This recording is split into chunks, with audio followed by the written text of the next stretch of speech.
Hello students, आज हम Snell's exercise के कुछ क्वेश्चंस करते हैं। इसमें बहुत बढ़िया क्वेश्चंस हैं, अच्छे अच्छे क्वेश्चंस देखते हैं इसके।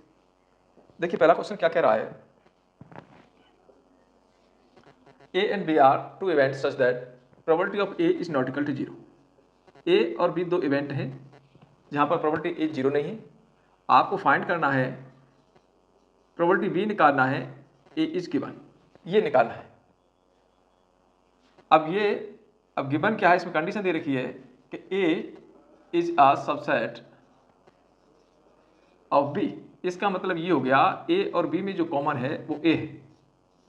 ए बी का सबसेट है, बी बड़ा है, ए छोटा है, तो दोनों में कॉमन ए होगा।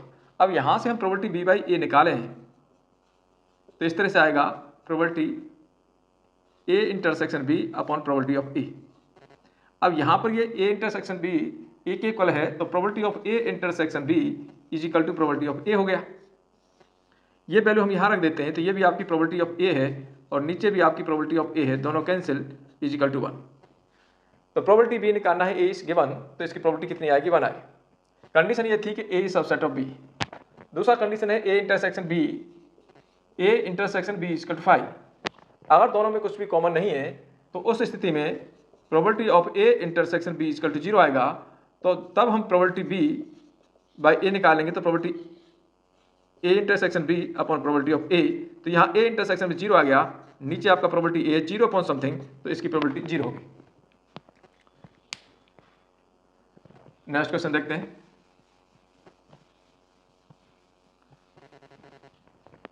ए couple has 2 children, find the probability that both children are male if it is given that at least one of the children is male.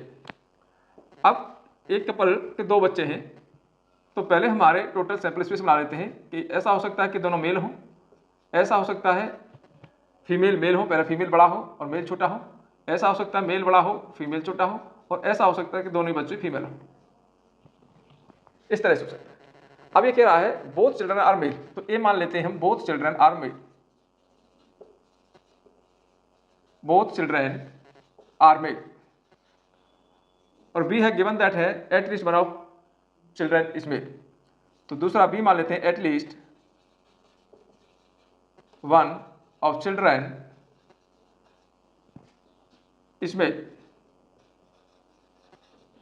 अब ए में आपके केस बन गए बोथ आर मेल, तो दोनों ही mail होंगे, एक ही केस बनेगा। बी हो गया आपका eight least one of children is male, तो कम से कम एक मेल है, तो उसमें दोनों भी मेल हो सकते हैं, एक फीमेल मेल हो सकते हैं, मेल फीमेल हो सकते हैं, इस तरह से। अब आपको निकालना क्या है, प्रोबेबिलिटी ए की निकालनी है, बी इज गिवन। तो प्रोबेबिलिटी इस तरह से निकालनी है, प्रोबेबिलिटी ए निकालना है, बी इज गिवन, तो ये आ जाएगा probability of A intersection B upon probability of B, इस तरह से आ जाएगा। अब ए इंटरसेक्शन बी, इन दोनों में कॉमन कितना है, इन दोनों में एक ही कंडीशन कॉमन है कि दोनों मेल मेल है। तो अगर हम probability of A intersection B निकालेंगे तो 1 केस है और टोटल आपके 4 है, टोटल आपके 4 है, तो इसकी प्रोबेबिलिटी 1/4 हो गई।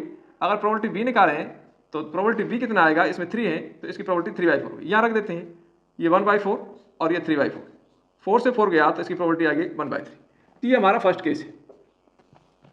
सेकंड केस में क्या कर रहा है, find the probability that both children are female if it is known that the elder child is female. तो इस तरह से मान लेते हैं, ए तो अपने पास है बोथ चिल्ड्रन, फिर और सी और मान लेते हैं। सी में क्या कह रहा है, Elder child is female, Elder child is female. तो एल्डर बड़ा वाला फीमेल होगा तो पहले फीमेल और मेल, या दोनों फीमेल, तो 2 कंडीशंस आती हैं। अब आपको निकालना क्या है, प्रोबेबिलिटी ए निकालना है, सी इज गिवन, तो probability of A intersection C upon probability of C, ऐसे आ जाएगा। ए इंटरसेक्शन सी, ए और सी में कॉमन क्या है, ए में आपके मेल मेल हैं और इसमें आपके फीमेल मेल और फीमेल फीमेल है, तो यहां पर कुछ भी कॉमन नहीं है, तो इसकी प्रोबेबिलिटी कितनी होगी, 0 होगी। नेक्स्ट क्वेश्चन देखते हैं।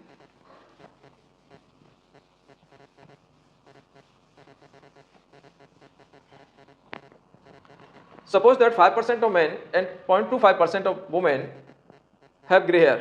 A grey-haired person is selected at random. What is the probability of the person being male? assuming that there are equal number of males and females. तो E1 तो मान लेते हैं हम सेलेक्ट मेल और E2 मान लेते हैं सेलेक्ट फीमेल। अब ये दोनों कैसे equal number of male and females, तो प्रोबेबिलिटी ऑफ E1 कितना आ जाएगा 1/2 और प्रोबेबिलिटी ऑफ E2 भी आ जाएगा 1/2। तो E1 और E2 हमारे पास आ गए। ए क्या है, ए डिनोट करता है ग्रे हेयर। अभी क्या कह रहा है, suppose that 5% of men and 0.25% of women have grey hair. तो प्रोबेबिलिटी है इन ग्रे हेयर हैं किसके, जब हमने सेलेक्ट किया है मेल, तो मेल के ग्रे हेयर हैं 5%, तो 5/100 यानी 1/20 कैंसिल कर दिया 1/20। Probability of A E2 is given and women के आपके 0.25% है, तो 0.25/100 2 जीरो लगा दो, तो ये वैल्यू आ गई 1/400। अब निकालना क्या है, what is the probability of the person being a male. तो पर्सन कैसा है, मेल है, प्रोबेबिलिटी आप निकालनी है E1/A। तो probability of E1 into probability of AE1, probability of E1 into probability of AE1 plus probability of E2 into probability AE2। Probability of E1 की probability 1/2, 1/AE1 1/20, ये एज इट इज आ जाएगा, plus E2 की भी है 1/2 और ये है 1/400। इसको हम सॉल्व कर लेंगे, ये आपकी रिक्वायर्ड प्रोबेबिलिटी होगी। नेक्स्ट क्वेश्चन देखिए,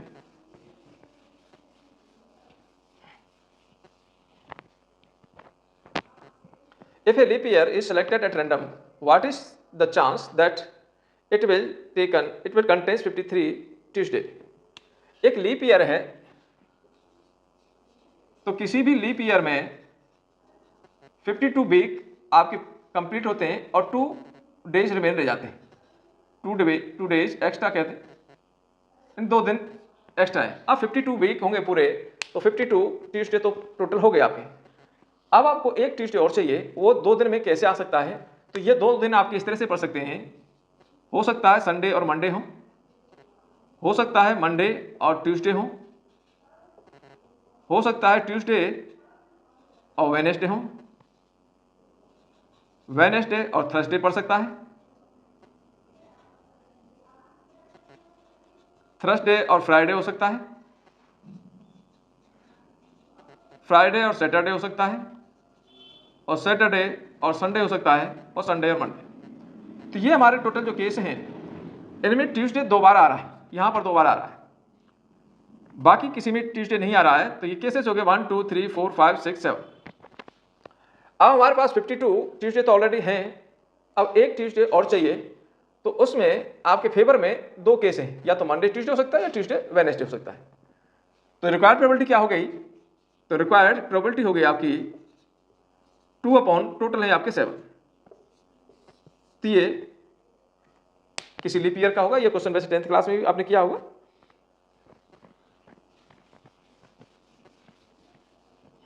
नेक्स्ट क्वेश्चन देखिए, if each element of A second order determinant is either 0 और 1। सेकंड ऑर्डर डिटरमिनेंट है, उसमें 0 और 1 को लेकर आपको डिटरमिनेंट बनाना है। What is the probability that the value of determinant is positive. तो उसकी प्रोबेबिलिटी निकालिए कि जब उस डिटरमिनेंट की वैल्यू है पॉजिटिव आए, तो टोटल नंबर ऑफ डिटरमिनेंट कितने बनेंगे,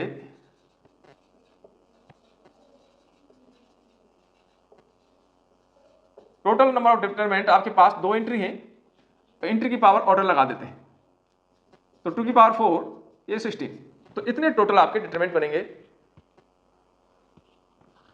जिसमें कुछ पॉजिटिव भी वैल्यू होंगी, कुछ नेगेटिव वैल्यू भी देंगे, कुछ 0 भी देंगे, जिसमें 0 और 1 2 एंट्री को यूज करना है। अब फेवर में क्या कौन से बनेंगे, पॉजिटिव कौन कौन से हो सकते हैं, यहाँ 1 आ जाए, यहाँ पे 0 आ जाए, इसकी जब वैल्यू निकालेंगे तो पॉजिटिव 1 आएगी।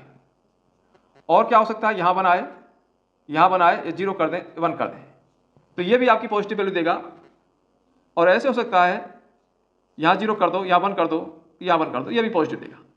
और कोई संभावना नहीं है कि जिसमें पॉजिटिव वैल्यू आ जाए, कि अगर यहाँ 0 करेंगे तो 0 वैल्यू हो जाएगी, माइनस करेंगे या तो 0 आएगा या फिर नेगेटिव आएगा। तो ये हमारे पास 3 केसेस हो गए। तो रिक्वायर्ड प्रोबेबिलिटी क्या हुई? 3 हो गए, टोटल कितने हैं? 60। तो ये हमारी प्रोबेबिलिटी हो गई। तो ये आपके मिसलेनियस के कुछ क्वेश्चंस हैं, इसमें 1-2 क्वेश्चंस और है, सिंपल सी क्वेश्चन है, ज़्यादा कुछ है नहीं।